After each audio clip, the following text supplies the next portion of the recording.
I thought for a long time before making this video, because it is not my intention to advance myself or to draw attention to myself in any way off of this horrifying event, but we have some things we need to discuss following last month's gruesome, uncalled for attack against firefighters on Canfield Mountain near Coeur d'Alene, Idaho. So I do not work in Kootenai County where this took place. I work adjacent to Kootenai County for a couple places, and it's not really a secret where I work, but it's not something also that I choose to showcase on this channel. But I was out running the chainsaw. I was on vacation. It was Sunday afternoon, and I set the chainsaw down, and my phone started blowing up with text messages from people telling me that there was some type of attack against firefighters in Kootenai County somewhere. Nobody really knew any details.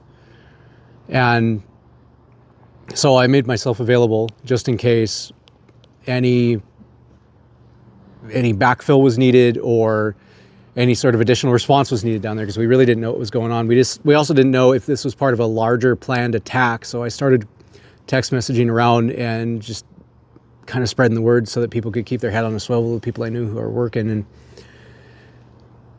it turns out that that county, those agencies involved, were able to compensate very quickly and handle the incident, as well as all of their 911 service. So I was not needed to respond into there. And I called around to the people I knew who worked there, and I was just trying to figure out if the people I knew who worked there were alive. Not that that necessarily makes this horrifying tragedy any better, but the people I knew who worked there are alive. And later it came out that there was a deranged psychopathic nut job who had set a wildfire intending to lure in firefighters who only wanted to do good and make the situation better. And he attacked them. And afterwards, Kootenai County Fire and Rescue Battalion Chief Frank Harwood, Coeur d'Alene Fire Department Battalion Chief John Morrison, he was also a paramedic, both lay dead. And severely injured was Coeur d'Alene Fire Department Engineer Dave Tisdall. And I'll let their leadership talk about these men. It saddens me to announce that Battalion Chief Frank Harwood, 42 years old, has been a member of our department for 17 years, passed away in the line of duty yesterday. Chief Harwood is married, has 2 children, a former Army National Guard combat engineer, so he's a veteran as well. Chief Harwood was a leader in our organization. He did an amazing job. He was a shift commander. He was well respected by his shift. This loss is felt by so many, including all of the members of his shift that worked and saw the incident yesterday.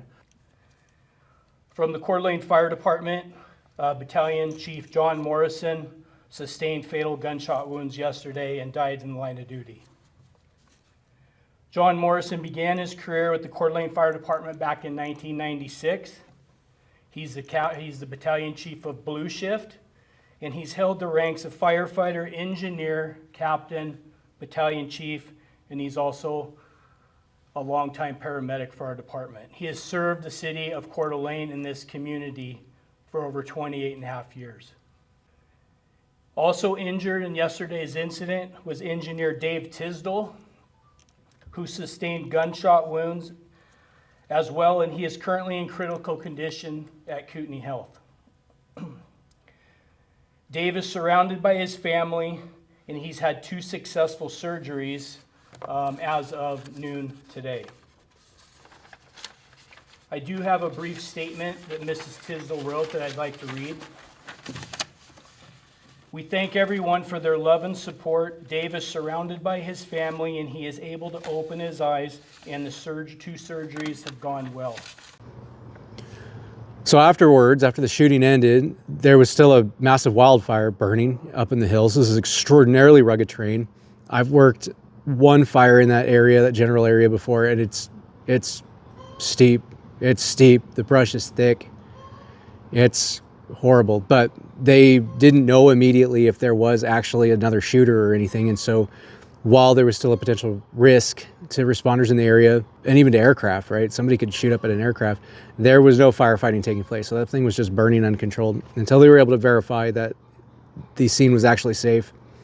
And then they sent in crews to go fight the fire. We sent down an ambulance, and the ambulance was staffed by two men who I have the highest respect for, Laif and Pat. And I think they did a really good job representing our agency, as well as serving those affected. And they stayed down there for, I think, 4 or 5 days before getting demobbed and coming home. Now, before we go any further, I need to make it very clear, I'm going to be discussing things in this video that are changes I'm making in my life following this tragedy, and areas of focus that I am going to be working on. I am in no way blaming the victims for what happened to them. So whatever you think you hear, it's not victim blaming at all. And I think it's very easy for people, especially people on the internet, to de-evolve into statements such as they should have done this, or they'd have been alive if they'd have done that. And I need to say here and now that that is wrong and uncalled for. That is categorically inappropriate, and I will not be a part of that at all. There will be an after action. There will be a time for lessons learned, but they'll be exactly that. They'll be lessons learned, not blame assignment against victims. The only person to blame for what happened to them was the psychopathic piece of shit who committed this crime. With that said, the changes I'm going to be making in my life and my practice start with a reordering of priorities. Death could come for any of us at any time, and it does not matter if you work in emergency services. It could come for you at an office building or at a grocery store. When a deranged, mentally diseased scumbag decides to ambush and murder people, there's very little that can be done to stop them. And I don't want the last thing going through my mind as I'm dying to be, gosh, I hope my children know that I love them. I want them to know without a doubt. And so I'm not going to miss any opportunity to hug them, to tell them I love them, to say goodbye to them before I go to work. Likewise, I don't want anything in between my wife and I when I go to work. Whatever's going on between us, if we have a disagreement about something, it's going to be settled before I leave. Because I just don't want that. I don't want that to be how she remembers me. If I said something stupid or did something pig-headed and arrogant, I need to say sorry before I go off to work. And likewise, when I'm at home, maybe that work email can wait. Maybe they can handle it themselves at work. Maybe I don't necessarily need to be checking every single message every time it comes through. Well, it's been a struggle forever for me. Just putting the damn phone down, shutting the ringer off, whatever needs to be done to just focus on what's important. And my family is much more important than my job. The other thing I'm going to focus on is fitness and health. I'm already doing a lot of work on fitness and health, but I need to do more. And I'm going to do more. I'm doing more right now. I need to be able to run or fight much more effectively than I currently can. And so that requires fitness. It requires trimming fat, making sure that my diet doesn't consist of Takis and soda, and making sure that I have the physical aerobic fitness to run or fight when I need to. And I want to encourage everyone out there to do the same, to continue working on your fitness, to trim off that last bit of fat, to meet with your doctor, make sure the medications you're on are good, or do you need to start taking medications? Have you even been to a doctor this decade? I think physical fitness is also important because if any of us are injured, it may be the edge we need to pull through. It's not a given, but I'll take every edge that I can get. Another thing I'm doing is just continuing to focus and remain vigilant against threats. I have this problem where I walk through a doorway and I suddenly forget to look for weapons. I suddenly forget to look for threats. It's something I've been struggling with for decades. I don't know any other trick other than just to intentionally focus on doing better. When I walk through a door, I need to be thinking, where are the weapons? Look for weapons. And sometimes I'll quiz my partners, like, hey, what'd you see in the corner? How many guns did you see in that room? Or whatever. And I really, really appreciate when they quiz me about the same thing, because it's a constant struggle to continue looking for threats. And that doesn't mean that you can eliminate every single threat, but awareness is huge. I recall one of the very first cardiac arrests that I ever went on. The fellow was dead. It was sad, but I was leaning over a chair to write down his medications for the paperwork. I don't know why I needed that, but at the time, it seemed important. But I felt something poke me in the ribs. I was like, what? It was a frigging saber. What the hell was I doing? I didn't even see the sword sticking up against the back of this chair. I was pretty young at the time. You can't judge me that hard, but awareness fail. So we all need to be much more vigilant. Even if you're a vigilant person, become more vigilant. Additionally, right now I carry a SWAT T tourniquet. Taylor over at Ranch Strategies, he was talking about the snake staff systems tourniquet. My buddy Jeff over in Seattle brought one over the other day when he was visiting, and that thing is friggin' sweet. I am definitely getting one of those. But I am going to continue carrying a tourniquet all day, every day, wherever I go. And also, when I'm on duty, I need to have my radio. So it's very, very easy to forget your radio back in the truck, but this can be your lifeline in an emergency if you're attacked. And I believe the fellows up on Canfield Mountain, they called for help by radio.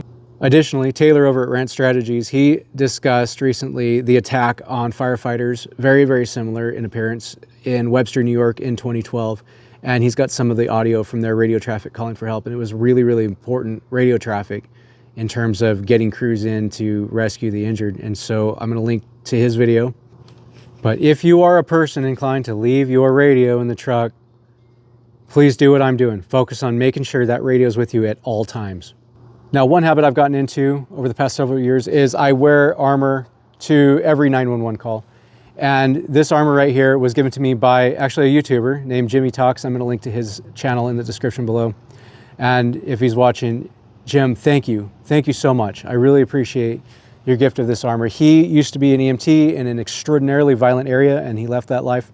But I'm very, very grateful and thankful for this gift of armor. I wear it on every 911 call. But you know what I'm going to do differently? I'm going to wear it everywhere now.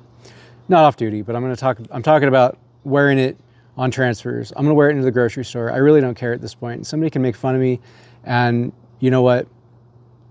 I don't even care. If somebody's going to make fun of me for wearing armor, that tells me just about everything I need to know about that person's character. I will say, Wild and Fire is a completely different animal. You cannot be wearing armor underneath bunker gear and Nomex while you're working harder than an Olympic athlete.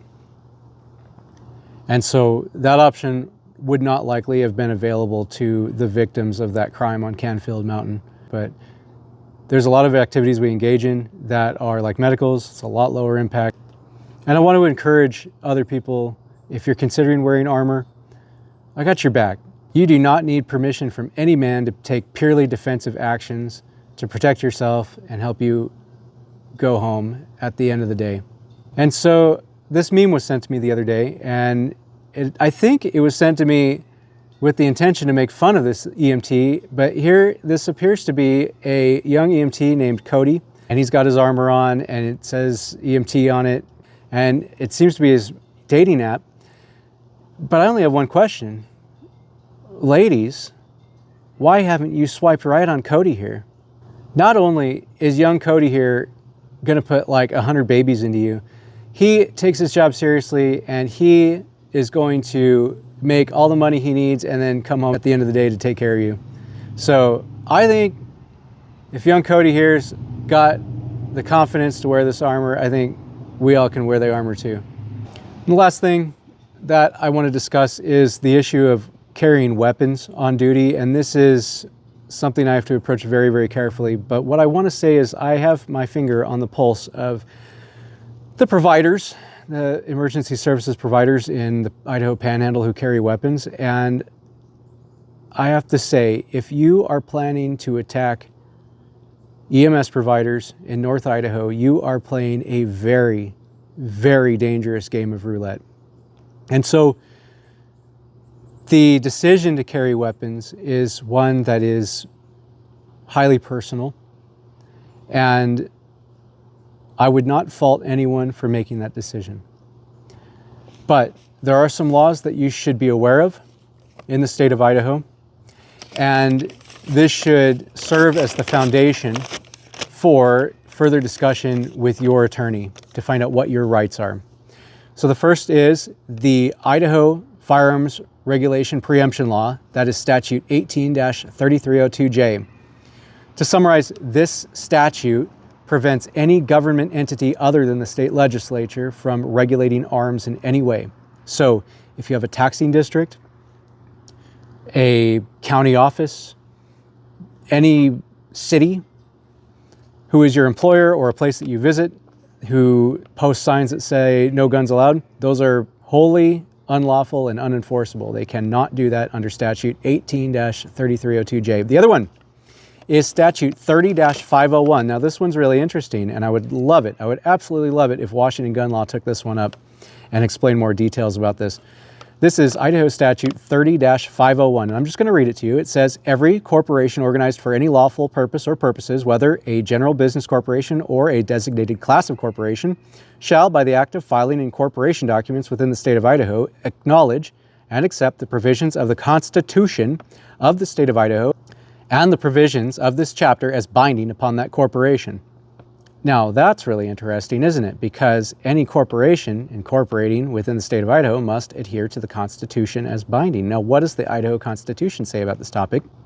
It says, the people have a right to keep and bear arms, which shall not be abridged. Well, now, are you a people when you're on duty? If you work for a private corporation or a nonprofit corporation, I would argue that you're still a people, but maybe you're not. I don't know. So, don't do anything based on this video, but talk to your attorney.